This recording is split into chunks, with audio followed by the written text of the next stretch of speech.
Washington, the bipartisan group of lawmakers working on a bill to curb gun violence is struggling to finalize several issues, including provisions dealing with red flag laws and closing the so-called boyfriend loophole.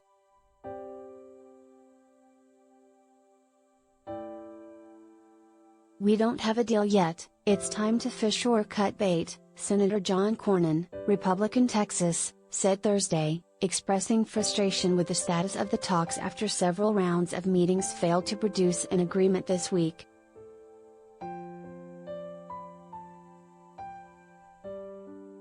A group of 10 Democrats and 10 Republicans, including Cornyn, agreed to an outline of a bill that would close the boyfriend loophole and create incentives for states to pass red flag laws, which are designed to seize weapons from those deemed to be a danger to themselves and others.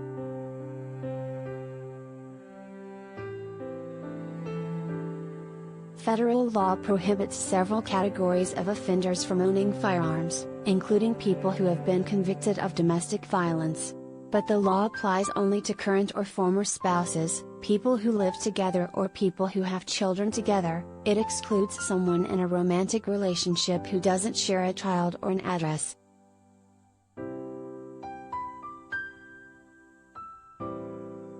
An average of 70 women are shot and killed by an intimate partner every month, according to an analysis of CDC data by the gun control advocacy group Everytown for Gun Safety.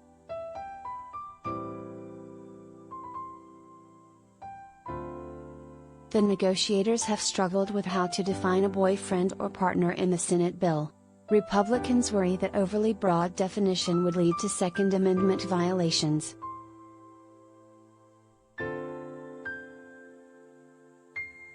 "I'm begging Democrats to come up with something that I can get my arms and my head around right now because we need something very clear. And so far, we haven't gotten there yet," Cornyn told reporters on Wednesday.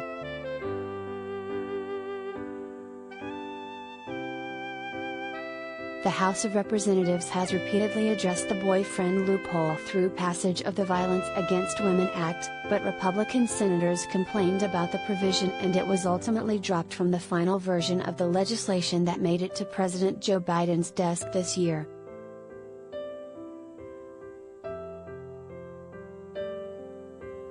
The House bill would have changed the law to include a dating partner or former dating partner on the list of domestic violence perpetrators barred from having guns.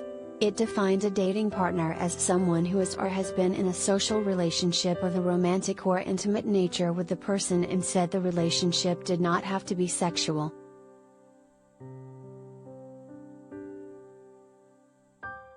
Senator Tom Tillis, RNC, one of the core gun negotiators, said the House language remained unacceptable.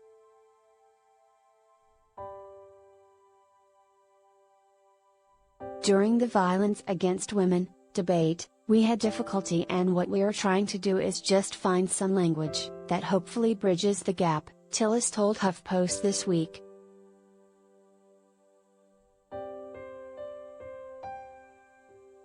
"19 states impose their own gun restrictions on intimate partners," Tillis said Thursday after leaving a meeting that the negotiators were looking at state definitions, but he declined to elaborate.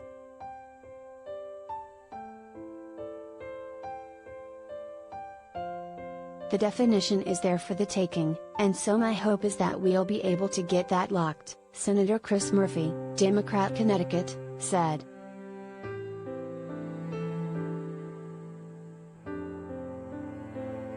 Closing the boyfriend loophole has been a long-standing Democratic priority.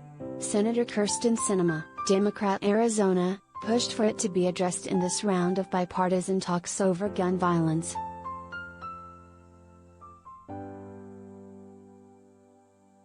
If the Senate legislation ultimately does not close the boyfriend loophole, Senator Elizabeth Warren, D-Mass, lamented that a very small bill would shrink even more.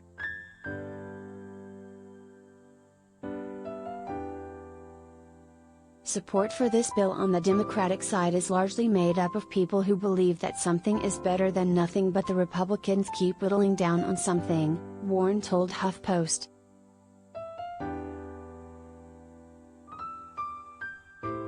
The negotiations are operating on a tight timeline.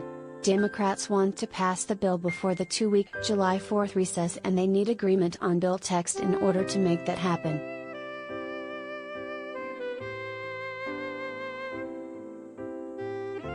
It's already been nearly a month since the horrific elementary school shooting in Uvalde, Texas, and any added delays threaten to further slow momentum for federal gun reforms.